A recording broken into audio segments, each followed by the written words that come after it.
Sigisi, Nuskuma Willisi, 1 + 2 = 3. Shoot, if we toilet wrong, one be wrong. And if you ain't on this, tapped in on the channel, you better tap in, subscribe, and follow us. I'm out here. 3. Shoot, if we toilet wrong, one be wrong. And if you ain't on this, tapped in on the channel, you better tap in, subscribe, and follow us. I'm out here chilling with the most. I had the pleasure of having NOTA here on the podcast, Off the Hook. And it was a memorable session, you know what I mean? It had a lot of drama to it, so today we doing it differently. What do you mean it had a lot of drama? Hey, I mean, I came to the podcast, Dumisani, my brother had asked me, he inboxed me, and I think there were like lines between it that were kind of blurred and not understood. He inboxed me in a very positive way, like, yo man, I went to school with Nklamulo. I'd like to come through to the podcast, Lwazi, and I want to help build because I got a company and I think Nota can give me some advice and even there, that's why I keep saying, you're not hearing what I want to say, because he hadn't got to it, and then it just flamed up, and I couldn't also now like try and like dissect it, and that was the drama, because in my initial idea of allowing him to come and not like in also informing you, I thought, it would be good surprise, to show that we do our research, seeing someone that you went to school with, and he wants to. I couldn't remember him. Yeah, and I mean that happens. I had to jog my memory. Well, I mean, like, you don't remember everyone that went to school. There's like 105 of us in each grade. Yeah. You know what I mean? I think it was a matter of like but I remembered him in the end. At the end. Yeah. It ended up clicking. Yeah. Okay. When he started talking about rapping, I was like, oh yes, I do remember waxing this nigga. Waxing him. I don't want to take it there. So today I'm really here about knowing NOTA the man, I know, I waxed him again there. I waxed him again. And like, what's the nicest thing about that whole episode is like you had other rappers that came in. All these other rappers, they prepared for the beat. Yeah. To this day, there's no better freestyle in South African history ever recorded. That is the greatest of all time. Yeah, I know. I mean, I was listening to that is the goat of all goats. That is the goat of all goats. I think the freestyle is hard. I surprised myself. I was shocked when I listened to it. I was like, damn, I was spitting bars. I was like, damn it. I thought I was just, coming up with whatever comes to my head. Yeah. I think when I listen, I'm like, damn, the bars. Make them tap dance, something. Tie-dye, drive-by. I think even MT did the PEP furniture. Yeah, like the pep. That. Yeah, the pep home. He did. Yeah, pep home. You know what I mean? I think that was a fly line. The pep was right there. I could see it. I remember, and because sometimes someone who thinking you're not addressing, you're not freestyling. The fact that it's right opposite the studios, you were like really freestyling on that shit. You weren't making it up. Just to touch on like the personal journey, and your personal journey and your philosophy. Yeah. What sparked the passion for music, and the entertainment industry? What sparked that passion for you? Well, I realized that the music was a way to break away from the rules. So like people that make music don't live by the rules. It's so funny that you're saying this, right? Because, I got a call from Putmakosonke. I call him Putmakosonke because that's what my mother called him, right?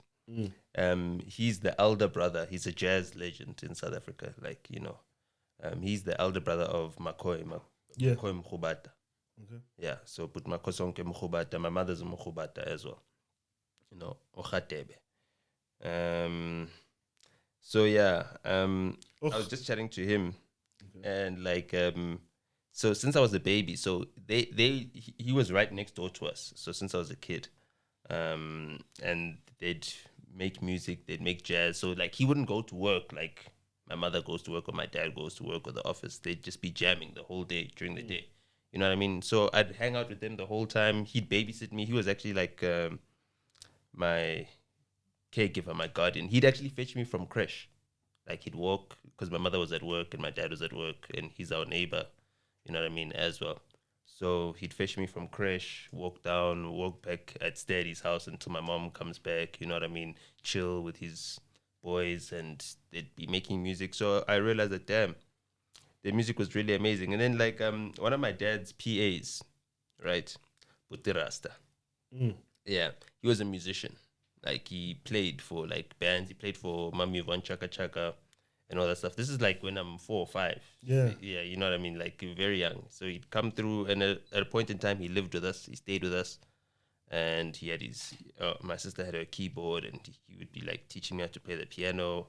I didn't really learn it, and I didn't have the attention span to sit and practice enough. But I learned my love of music, and then I understood that it's It was one of the around things- you. Yeah, it's freeing. You know what I mean? And you're not even like getting it by forcing. It's just around you.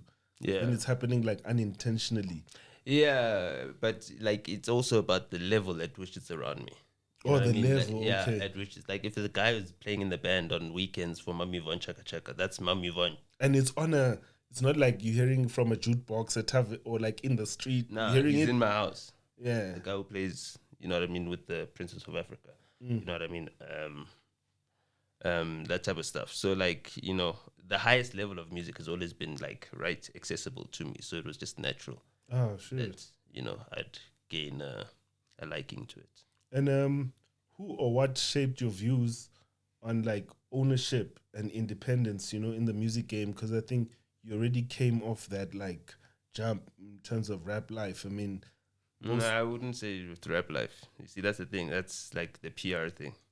Like, I wasn't like a rap life. Rap life wasn't. My company started at the time. My company has been active since 2002. I think it's probably around the same age as Bada Bing, where Squatter Camp came from. And what was the company? That's BNS Projects. That's my company, but Urbantainment. You know what I mean? Oh, Urbantainment. Because I did see you've done stuff so- with also Sprite with Urbantainment back in the days. No, you didn't. Sprite was Ventilation. Ventilation did work with Sprite. Oh, okay. Yeah. Yeah. So yeah, like what I never had any corporate or anything backing, dog. Me, it was completely independent, dog. Straight direct to consumer, dog. Selling tickets to people, getting people to come to my events. No corporation helped me out. And I mean, Sprite was Slicker and Sugar Smacks. They had Sprite help them out. You know what I mean? One of my productions was on the Sprite hip hoop tour mixtape. That was Sugar Smacks' first single, Sugar. I produced that. Well, I made the beat. I can't say I produced it. It was produced in the studio, but I made the beat. You also make beats. Yeah, I made beats. Oh, you made. Yeah, I started out by making beats. And what software were you using? Fruity Loops. Fruity Loops. Yeah. So do you think you can still cook a beat today? Nah, You ain't got that energy. I just don't have the passion for it. Passion. Cooking beats is something that you need to be able to stay up for 3 days, not sleeping, making beats, perfecting them. You know what I mean? Once you're in there. So I moved on to other parts, other facets of the music industry. And who do you think is right on the beat section or production? Who do you think hip hop right now on production is like on top of the A game, the top producer? Like who's killing the beats when you listen to the music? I don't rate any of them. I won't lie. I don't. Nah, because all of them copy. You know what I mean? Like all of them are tracing what they hear being made in America. You know what I mean? Yeah. Like like, dude, like how long have we been producing? Like even we came through, even with Rap Life, we switched up the production style because you know what I mean? Like I was producing everything. You know what I mean? Yes, we had Makwa who was a beat maker, but he only learned how to produce after I taught him, like, hone that skill and also to switch the sound. So, all I hear in the music that's out right now, all the music is all my productions. Like everything that I hear. When I listen to Java, I'm like, okay, that's my production sound, merging the hip hop with whatever the traditional music would be, whether it's the Tatamia type style, you know what I mean, or the Mpatangas type style, all the Maskandi type style, all of everybody's doing what I did. When it comes to like slowing down a house and slowing down the tempo, that's exactly the whole entire mission where we did the 45 RPM with Ngutu. You know what I mean? Ngutu is like the most influential song because without it, there would be no Amapiano right now. because it slowed down the tempo of all music. The song was so big that other songs had to slow down their tempo so that they could mix with it. You know what I mean? Otherwise, you'd have to play old school classics. So no one was playing music that slow back in that time. And once you now started playing a lot of these house tunes slowing down, that's how you now start experimenting with the sounds like Amapiano. So the Amapiano guys that started it, the first people to release an Amapiano album is MFR Souls. MFR Souls is in Katlehong at the same time that we're dropping Ingud and all that type of stuff. That's when we're working on that sound. You listen to like the Kwaito type sounding in hip hop.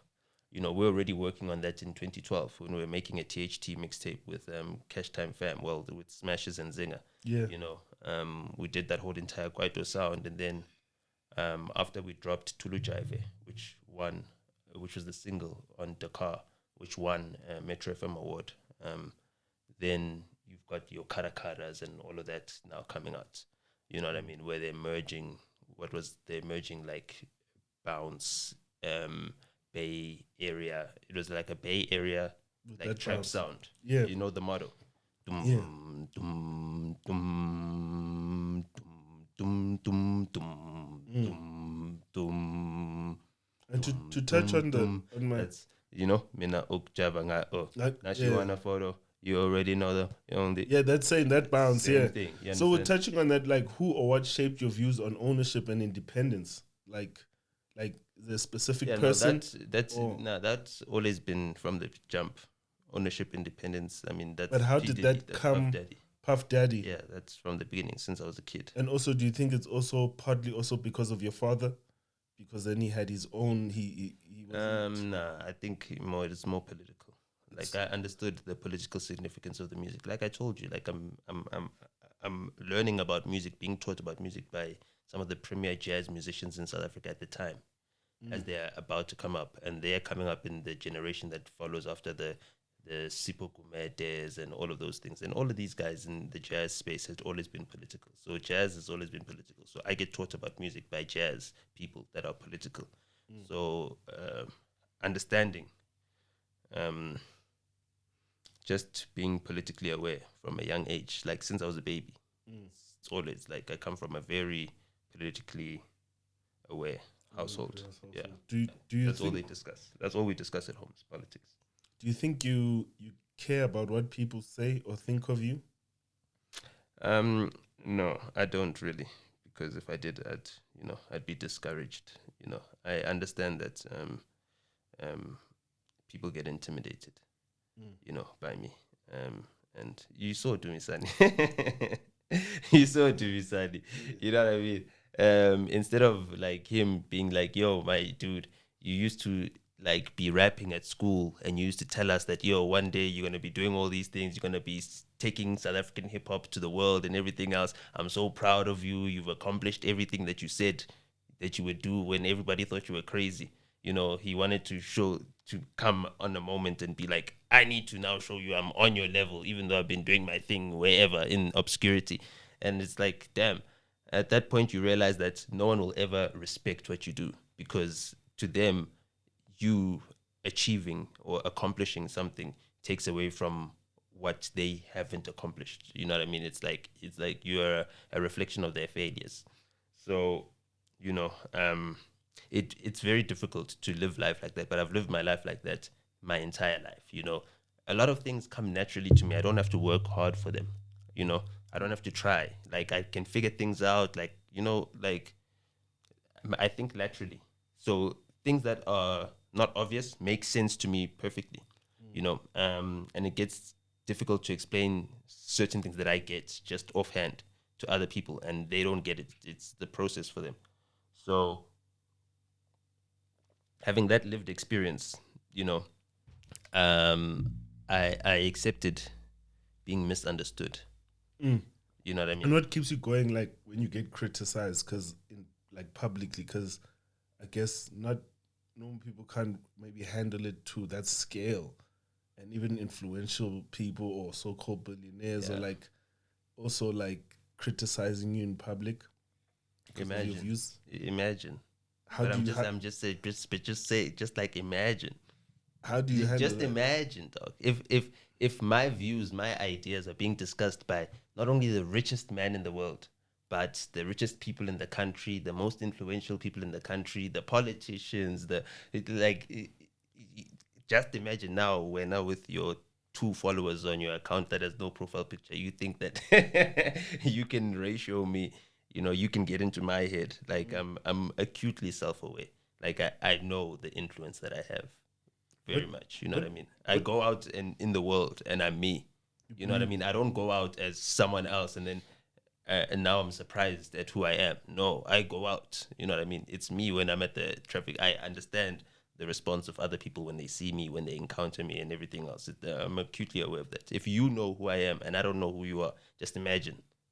Anywhere I go, there's no place in South Africa, where I haven't had an influence. You know what I mean?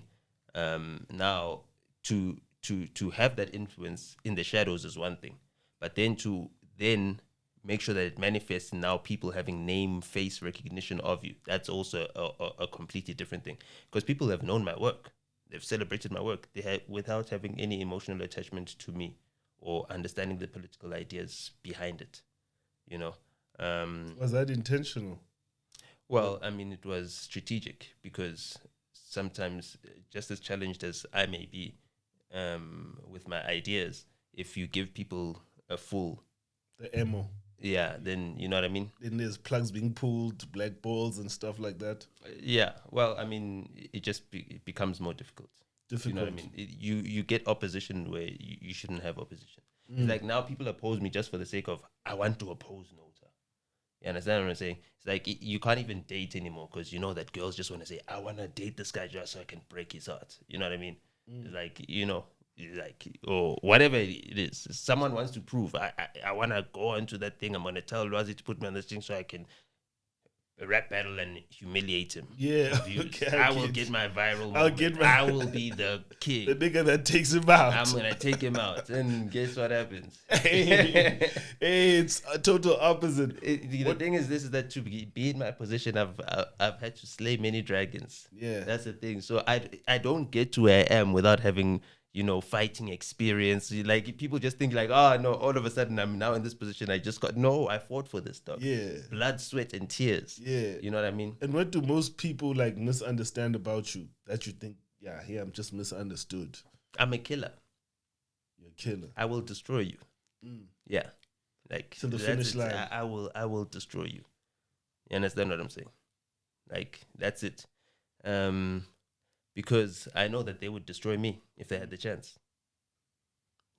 So in terms of like a business and industry insight, you've managed. You've I guess phrasing it. You've worked with artists like under your stable, Questa. Only yes. So like under my stable. You not managed. No. Yeah, under the stable, exactly. Yeah. So what do you find most difficult part about like working with South African artists or the benefit? It's not about working with South African artists, just South African people. South African people have got like the lowest self-esteem.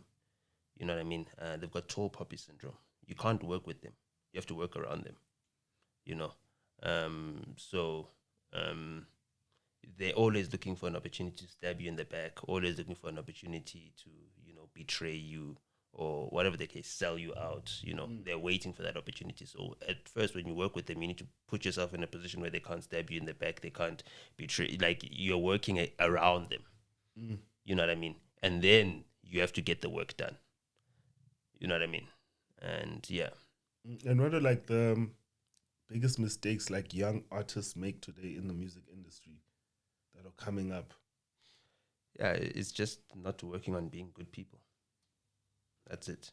Like I don't see, like people talk to artists, they interview them, they never ask them about, are you a good human being? And then they're shocked when the artist now doesn't want to take photos and whatever and all this type of shit. And you're like, how? Why are you acting like a terrible human being? And you're like, well, you never asked me if I'm a good human being. You know what I mean? So I think that's like there's too many artists that are not good human beings and that get away with not being a good human being because they're popular, and I feel like people that are not good human beings need to be punished.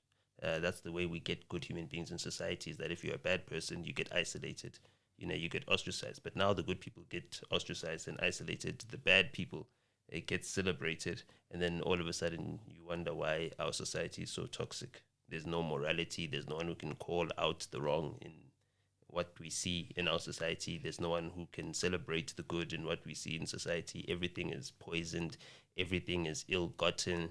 Everything is corrupt to the core, when you can't celebrate anything because you know that someone did something unscrupulous to succeed. Get where they are. So therefore, you know what I mean? You can't say, hey, yeah, look up to that because you know the deeper level of this person. You don't know what snakes they've got. You don't know what their twirler. You don't know what these pandlas mean. You don't know what.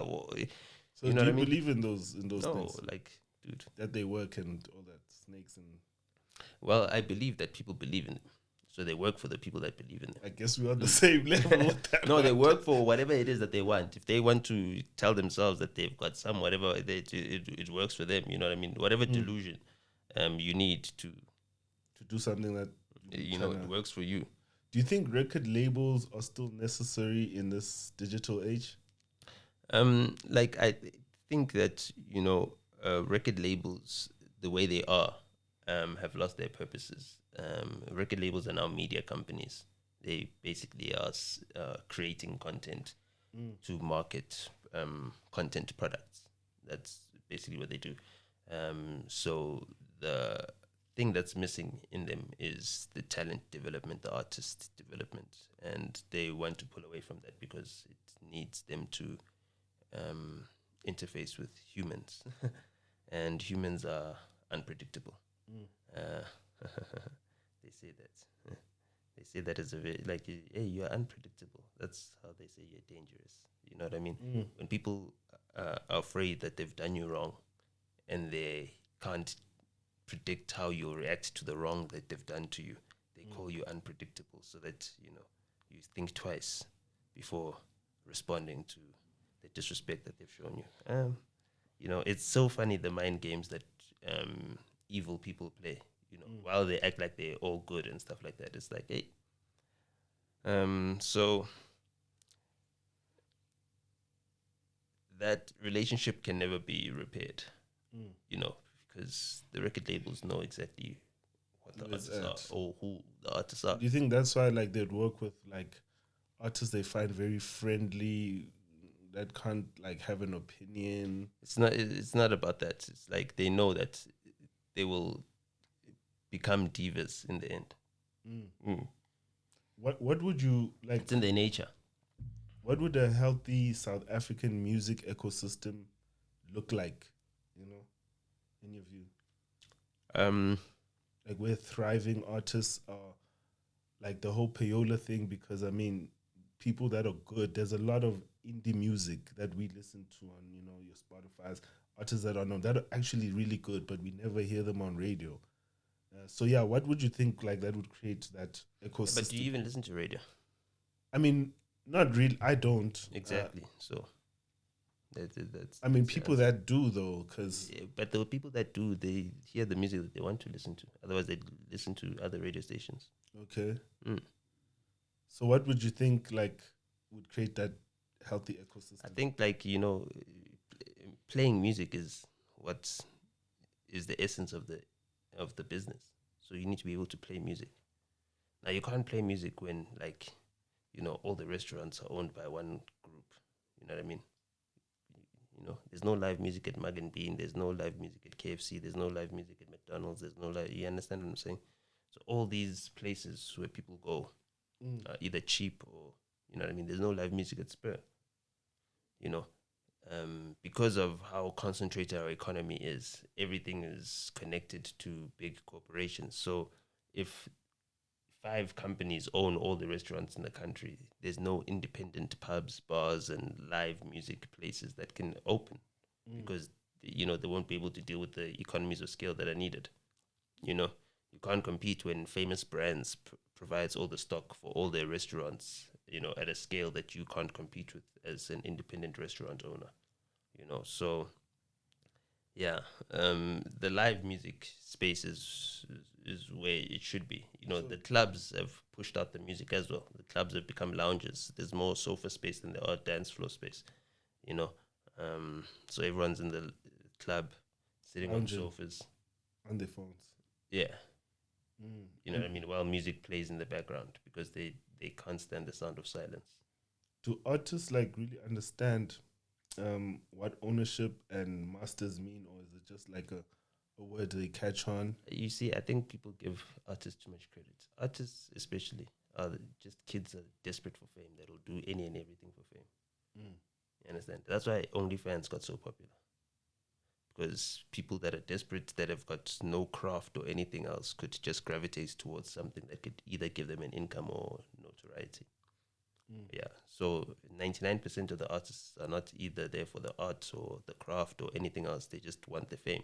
That's why they're not willing to put in the years that it takes to achieve mastery. That's it. And talking about taking it back to hip hop, and culture, I mean, you've been vocal about the decline of South African hip hop. Well, global hip hop. Well, as a whole. Also global hip hop. Okay, so what? And as a result, South African hip hop. What do you think has caused the decline of global hip hop? And then you can touch on South African hip hop. I guess it's interlinked, but if you can give us a little bit of. Well, it was planned. It was orchestrated. Hip hop got to a point where it was more threatening than it was useful. So then they flooded it with stupidity. And they promoted stupid artists that will conscientize the people into nonsense. And then that's it. Now they can use it as a tool to show black degeneracy. Yeah, that's it. Because we don't hear there's never that balance, No, the whole point is to turn everybody into a baby mama and to turn every nigger into a deadbeat. That's it. So that when we look at black women, we look at hoes. So every time you see a black woman, you see a hoe. So what do you think of a hoe? If you get a hoe pregnant, are you going to stick around? No, that's a hoe. Why would I, you know what I mean? She'll get child support or something. She must go to the government, get SASA. So that's exactly what hip-hop is for. Hip-hop is for destroying black people. Because, that song from Dead Press, Mind Sex, the lyrics they were speaking about, and to taking it today, the balance, you never hear a balance, or even in American hip-hop, that became quickly shut down. Where we don't hear positive, it's about ops. Because they removed all the gatekeepers. So the gatekeepers are the people in the hood. So the way you used to hear the music was the gangsters would be bumping it. They'd have the mixtapes and they were the ones who decide. They'd be the radio station. They decide which content is the one that goes out, right? The gangsters are not going to listen to drug addict music, right? And even when they're selling or whatever, they're not selling to people that they care about. They're selling to, people that they already on it. Are discarded. Yeah. You understand what I'm saying? So once all of them started going to prison, now all of these happy-go-lucky new time gangsters come into the community, and now they curate a whole different type of culture. They are now pimping and now turning their homes into brothels and everything else, and they don't give a damn about women or the fact that, these women are the ones that are supposed to be raising their children in the community. So they participate in the destruction of the woman. They allow the woman to start getting onto drugs and everything else. Any society that allows its women to take drugs or to drink alcohol is a destructive society. You know what I mean? You shouldn't ever do that. Because don't you think, wouldn't it be then they're not supposed to? Because women have been drinking alcohol. When? Where? From time, I would assume, because then what? Did you suffer from fetal alcohol syndrome? No, because why? Your mother's not drinking. Exactly. But pregnant. Either way, why can she stop drinking for that 9 months? Because she's not addicted to alcohol. Yes. Can you tell a woman today to stop drinking for 9 months? Maybe some. You understand the fact that you're saying maybe some. No, some. No, not all of them. Maybe not, because I think that would be generalizing. The fact that you can only tell some. The fact that it's not a unilateral thing that all women stop drinking when they are pregnant. Yeah, no, of course, not all of them would stop. That wouldn't make sense. That just shows you that enough women don't care about their children enough that they're drinking while they're pregnant. So they don't care about the innocent child who's got no choice. Do you understand what I'm saying? So they've destroyed women's dignity. Women don't aspire to be dignified anymore. They don't aspire to be virgins. They don't aspire to be decent human beings or good people. You know what I mean? They don't aspire to that. And then when you don't aspire to that, unfortunately, the male gaze is the most important thing because that's what shapes the world. So if the male gaze is looking at women and looking at something that is disposable, something that is discardable, something that has no respectability to it, you know what I mean? Then you cannot now force that upon them. Can't say, no, respect us because we've got rights. We want to be respected. You know what I mean? Look at, Oxford Road is empty. Yeah. Oxford Road used to be where the hookers used to stand in Sandton when I was a kid. You know what I mean? I used to know that when we drive in Oxford with my dad, I would see hookers on the side of the road since I was a baby, since I was a kid. So I used to see that. The way those women used to dress is the way women dress to go to the club today. Is the way women dress on their Instagram today. In public, they dress like they're on Oxford Road. And then they get surprised when they get treated like prostitutes. You dress like a prostitute. That is it. What you're wearing is a prostitute's uniform. So what if she wants to be like that? Then she must accept when I treat her like a prostitute. You know what I mean? Like, come on. Okay. Like, you know what I mean? Yeah, take accountability. You want to be like that, now take accountability for the treatment that it begets. Because there's that phrase, I'm not what I wear. There's no nonsense. Yeah. Nonsense. Otherwise, doctors wouldn't wear scrubs. The doctors dress the way they dress so that you know that that's the doctor. They don't dress the same as nurses. They work in the same building. What do you think about like the Amapiano wave and how it affected SA hip hop? Well, I mean, for me, I'm not married to a genre. I see my influence in SA music as a whole. So even if you look at any of the artists that I work with, they're very much genre benders. You know what I mean? Like you might have a specific skill, like a vocal skill, a tone, the way you rap, the way you sing or whatever, and then I apply that to different sounds. You know what I mean? And accentuate it, accentuate that sound with your take on it or your voice on it. So I don't care too much for any genres. I care for the growth of the music. And what I'm happy about is that, the investment, it just showed the investment paying fruit. I was very concerned with the fact that, especially with hip hop, it was centralized around the resourced, the middle class, the people in the suburbs and everything. Those are the people that supported the music. Those are the people that, were buying tickets to go to shows to listen to rappers. And that's where the money was circulating and couldn't grow because that wasn't actually the mass. You know what I mean? So when we went to the hood, when we went to Katlehong, and then we started doing what we were doing and we started inspiring other kids to get into the movement, set up home studios, you know what I mean? That's what gave birth to a movement like Amapiano. I mean, the fact that we were in Katlehong, Esprit, nothing emanated from there. If you weren't coming from Soweto or wherever, you needed to go to Sandton. But we based ourselves there. I was based there. You know what I mean? And how was that? Because you leaving Sandton, going... you know what I mean? I had to do what I had to do. But sometimes you have to suffer. You have to, you have to take away your comforts. Feet in the mud. Yeah, you have to take away your comforts. And basically, the whole entire job was to build a model for a self-sufficient Kasi artist. And that's exactly what you did. And then other artists in the hood started being self-sufficient based in the Kasi and everything else. And that created an entire wave. And from that, you had Amapiano being able to blow up. You know what I mean? Like the East Rand doesn't have the advantage of having 3 or 4 different universities or technicons or colleges right there. So it's got a whole contingent of young people that are always coming there. That's what Pretoria has. So Pretoria always is on the pulse of culture because it's filled with young people. You know what I mean?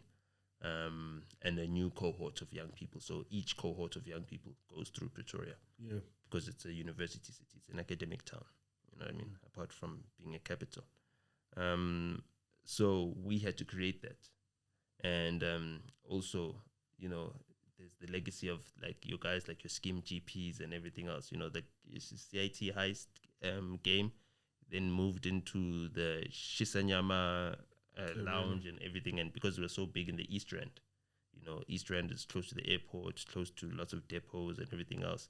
You know, a whole lot of venues opened up in the East End to wash some of the CIT heist money or whatever the case may be. And those businesses ended up thriving. You wouldn't need to leave the East End. You know what I mean? From Monday to Monday in the East End, you can go everywhere. You know what I mean? If you're on Tuesdays, you can go to Davidson or whatever, Two-Tone Lounge or whatever. On Wednesdays, there's some event that was happening, I think, in Katahong. There's another one in Fostoras on Thursdays. On Fridays, you could go to White House. Saturdays, there's every. You understand what I'm saying? It's the hood is active. The hood is active and the hood is moving. And it also now helps like the culture, the music. Yeah, the hood doesn't have that incumbency that Soweto has. Like, as in we've been this hood. You can just relax. No, there's a lot of places that are already established that are old. You know what I mean? And therefore, because it's always been done that way, it's always done that way. Whereas with the East End, are going to be different because now it's coming in a different new climate. Money was also coming in. You know what I mean? As well. Something about new money, right? Yeah. So once that new money started coming in, I mean, we didn't need to go to Santon. Shape shifting. Yeah. Do you think there's still like a future for South African hip hop in SA? Like mainstream? I mean, like, forget the genre. The genre. Yeah, because the genre is attached to a certain sound and a feel. And that was an era when we were trying to show the world that we are just as good as Americans, and we proved that, and then we went beyond that. You understand? That's what my generation did, is that we proved that we can go beyond that, and now we can even start our own genres and sounds and make them global. You know what I mean? We don't need to keep watching what's happening in America and bringing it here. So that's the problem, is that a lot of rappers are still stuck on taking from America. Just rap, dog. Rap dope. Rap well on anything. On anything. And then you'll be fine. Because there's some hip hop cats who fight the piano wave. Like they feel like they betraying hip hop by rapping on a piano beat. Because I'm of the view that it's a beat. Because if you can rap it nice, then you're still rapping. You know what I mean? It's not about, and the fact that the production, and it doesn't have to be piano, but if it's sounding local, it's not hip hop. It doesn't make sense to me. It's the sound of the time or the times. You know what I mean? So yeah, that's the thing. It's the inferiority complex. You know what I mean? So they think that anything that's imported is better. Yeah. And what are your top 5 South African artists right now? Currently? I mean, they won't buy Beijing. They won't buy Beijing. What does that mean? The car. The car. Because it's a Chinese car, yet it's a high quality car. You understand? They'd rather go to VW where the technology is swag. They don't know that China owns Geely. They own Volvo now. Yeah, they actually on the automobile. They've surpassed even America. They've surpassed America. Everybody. I mean, how many brands does America have? Exactly. Car brands in SA that you see. China's got over 50 car brands. Are moving globally. You know what I mean? They've got I'm just saying, like, they've got like maybe 10 companies, 10 auto manufacturing companies, big ones, that have got like 5 brands under their stable each. Yeah, you know what I mean? You got your Cherry or Moda, what it's like under one thing. GAC, Motor. All the Guangzhou Auto Company. Yeah. And what are your like top 5 South African artists right now who you think are like just killing the game? Like top 5 right now. Yeah. I'd say I'll put them in categories. In the live space, Zoe Modiga. So Zoe Modiga, an artist I've taken a very keen interest in since her first album, Yellow. But I only started working with her producer, Panda Panda, after that. So that's one of the labels that I did distribution for, Panda Panda Agency. So Zoe Modiga, top. Her trajectory is just unstoppable. You know what I mean? As well. From a music perspective, just in terms of making songs, Mahu, brilliant writer, great vocalist as well. You know, she just understands. I think she's seen enough of life to put it into song. You know what I mean? In a way that resonates with a lot of people. So I would put her up there. Number 3, I'd say obviously Maporisa. You know what I mean? Just the way he's able to curate, you know what I mean, is second to none. And number 4, I'd say Kelvin Momo. Kelvin Momo, obviously, you know, what he's done for Amapiano, right, is given it class. You understand? He's gone in a particular lane, and that lane is now the epitome. You know what I mean? He epitomizes Amapiano. And yeah, that's why he's different from the rest. Whereas everybody just moves with whatever's the wave at the time. You know what I mean? He can set new waves. You know what I mean? That's the one other person. Who else would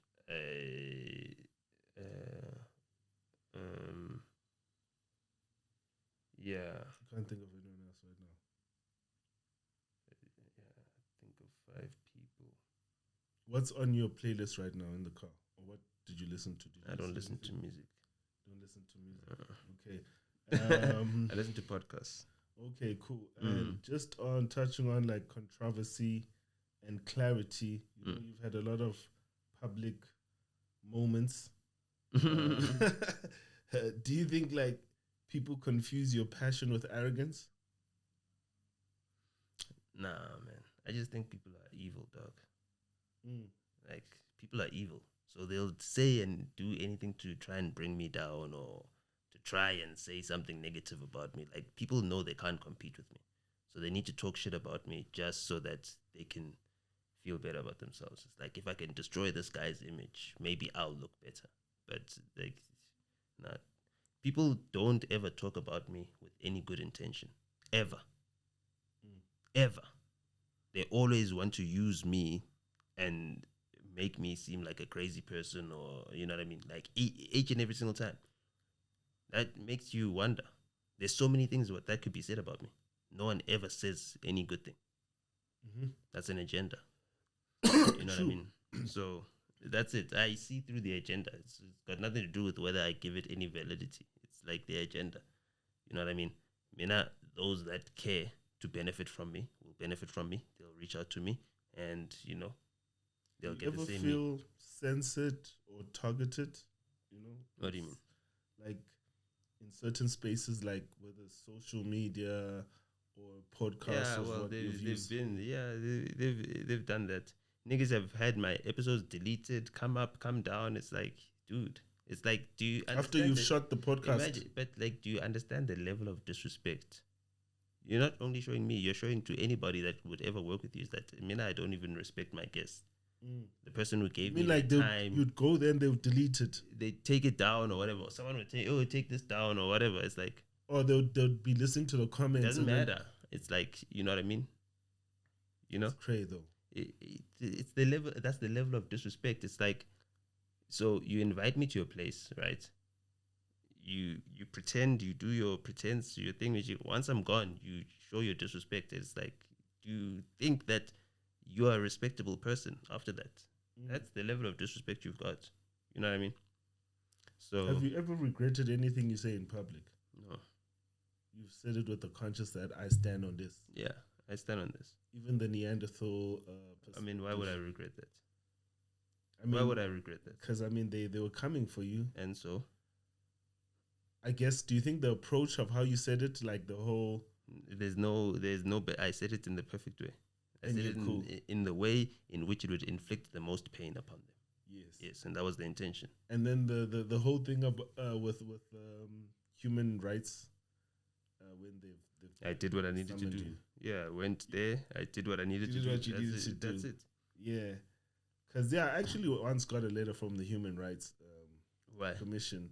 So I wanted to have this brand. You know, like I created a T-shirt brand called kafa, and it explained the meaning of kafa, that it's Arabic and what it comes from, and that it's like reverse psychology to be called a kafa, so that you don't want to be a kafa. And now you do anything, as a black person, I'm not a kafa. Because when they came in, they saw good to know these people don't believe in us, Allah, because the Dutch were trading with the Arabs. Hence they borrow that word from that whole because they brought in the slaves from Indonesia. Yes, because they accept that if you're a kafir, we can treat you like a slave. So hence they had no sympathy for us. They didn't see us as people. And my idea of the T-shirt was like, no, this means that I acknowledge that this is reverse psychology. But then, questions were raised by people who were like, then if a white person wears the T-shirt and they go intentionally to a black place and then they get fucked up or even killed. So I had to like re-examine that whole idea. I mean, look, they even made a whole entire thing, Make South Africa Great Again. You know what I mean? And I wore that cap of theirs. You understand what I'm saying? I disempowered the whole entire thing. Like, I chatted with Rob Hersoff in a WhatsApp group before, and he was saying a whole lot of things. I said, yo, Rob, can you relax? We know that your parents have got money. Just chill, okay? I can change the entire narrative of this country with a couple of tweets. You don't know who I am. Said that to him. Straight up. You understand what I'm saying? Show and proof, like, bro, like I don't care what money you got, bro. I don't care. Because I saw he was doing wild podcasts, also talking smack about SA, about the whole genocide in America. Could not. You know what I mean? I shot one rocket. What do you think of that whole narrative that they push? I killed it. I killed it. The way in which I killed it is that I stopped black people from being angry at them. I made every black person look at these whites as the way they are. They are Neanderthals. Yeah. That's it. It's like, you understand? That's it. And now, like, every single black person looks at white people like Neanderthals. And I think job done. I think some also took that and like changed the profile. Yes, yes. They embraced it. Yes, they had to. They couldn't deny it. It's in their DNA. And what advice would you give to your 20-year-old creative self? Like me, 20 years old. When you're 20 years, like now, that's 15 years ago. Yeah, like what advice would you give yourself like that? Do you think you needed? There's no finish line. Yeah. Okay. Yeah. And if you had because I think when you start when you're young, you aim for a particular point. When I get here, then then there's no finish line. You know what I mean? Life's a bitch until you die. You know what I mean? Yeah. And in terms of politics, because I changed that. I know it's but until, yes. In terms of politics, because you did mention that you grew up in a political home, right? And you have political views. Do you see yourself going for like a leadership position or politics or starting a political party? And why is that? So you feel like you're just okay with commenting? No, I influence things. I don't just comment. Yes. Yeah.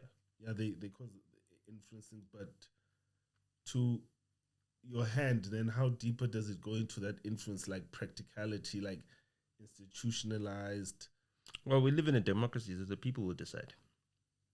You understand what I'm saying? But I'm going to stay on my trajectory and keep doing what I do. And that's that. If you have anything else political is decided by the masses themselves. They will decide.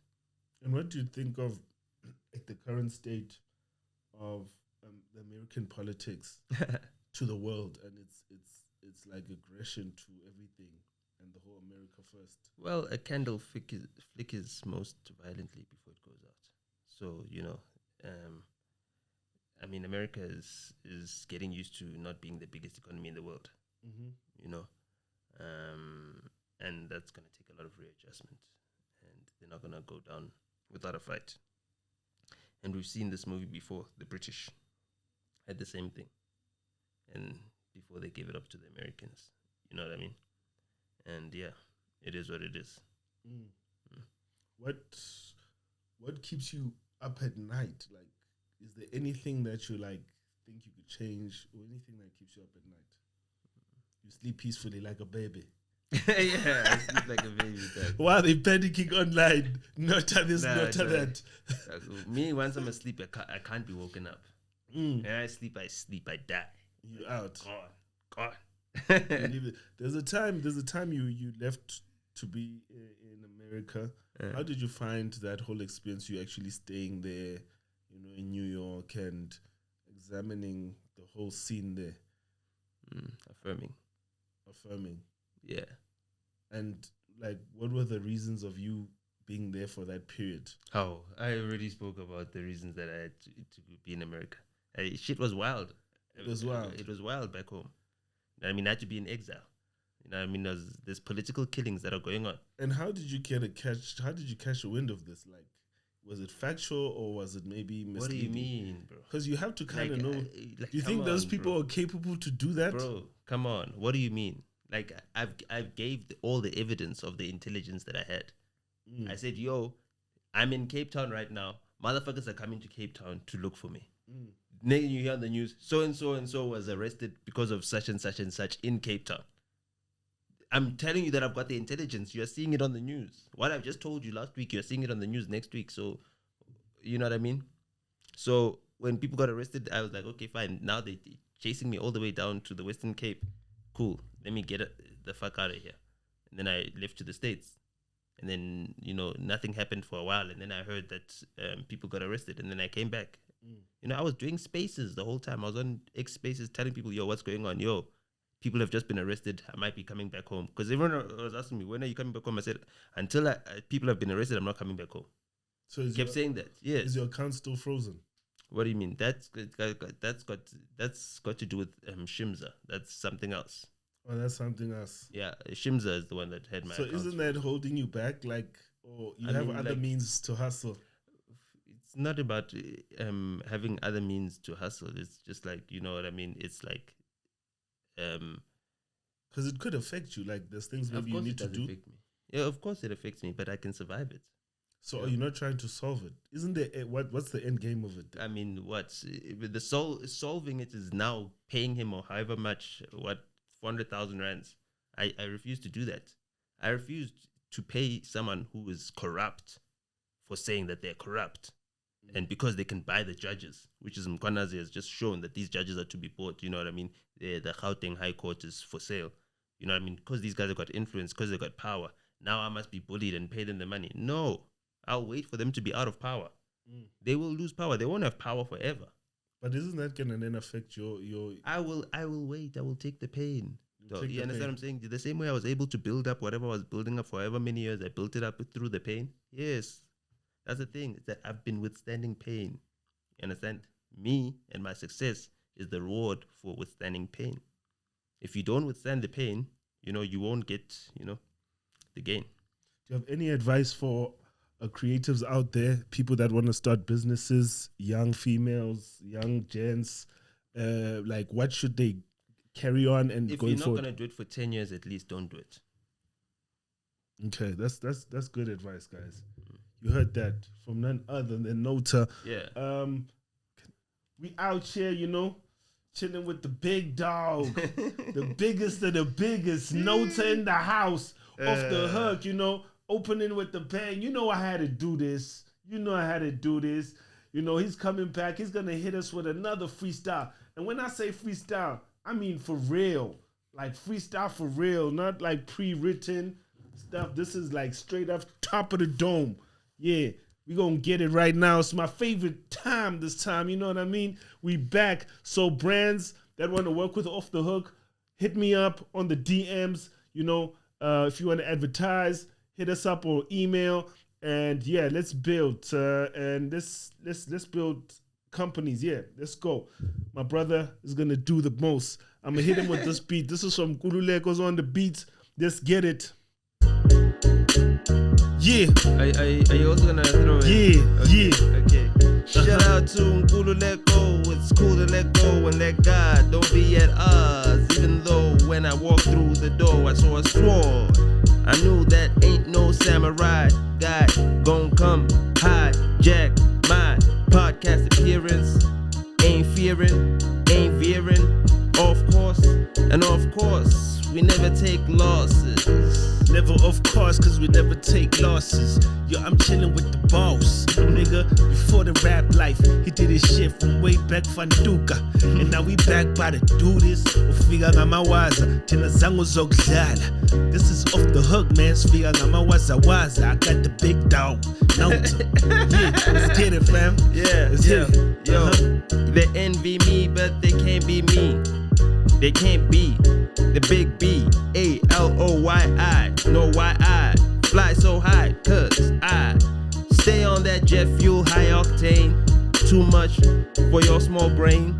Make sure you stay amused. And all the beats, they be abused. Cause I be hitting them, I ain't hitting them. In fact, all these rhymes, I ain't written them. I'm just spitting them, just flowing. And look at the skin, nigga, it's glowing. That's good gut health. Good butt health, a regular, regular. Even SpaceX, Mr. Elon, trying to get a little bit of this from the NOTA. Yo, you know you got SABC Siggies, hip hop Kaluva. On the microphone, I move smooth, nice. Yo, the flow, yam, ya shit, lela, machirin, I gotta do it all the time, dog. Your microphone, yam, is too nice, fam. You gotta keep it correct on the mic, cause we coming back. Just the big dog, give it up to NOTA.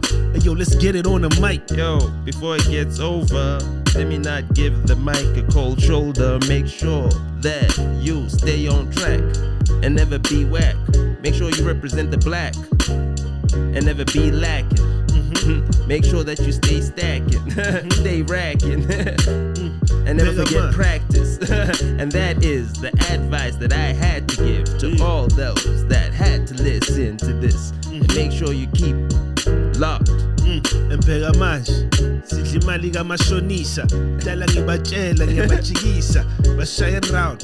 Fellas, off the hook on the daily, son. You're on the 31st. We got SABC 6 and friends off the hook, Auckland Park at my cribs. I'm hosting a whole lot of dope artists there. Emphatic Tabs, Snaz D, AV, Rain Candy. I got Larry Love Martin. I got some R&B, alternative R&B up in there. 30. Nyaleti, the star's gonna be litty, man. Come through and vibe with us. Come chill with us. And I'm gonna have some last Let's words get with my back brother into the NOTA. lab and remember the greatest of all time is Emphatic Tabs. Yeah, Emphatic Tabs. Even McLaren said it. Gotta know it. Peace. Much love. Shout out, signing out from Off the Hook. See you next time. Peace. I can't be freestyling while I'm sitting there. Nah, you cooked, fam. You cooked. You cooked indeed. I hope so. I hope so. I hope so. Oh, thank you, my brother, for coming through. Let me just get the homie to get some. Does he do this at home? Sorry? Does he do this in the shower? He be rapping in the shower. He just be freestyling.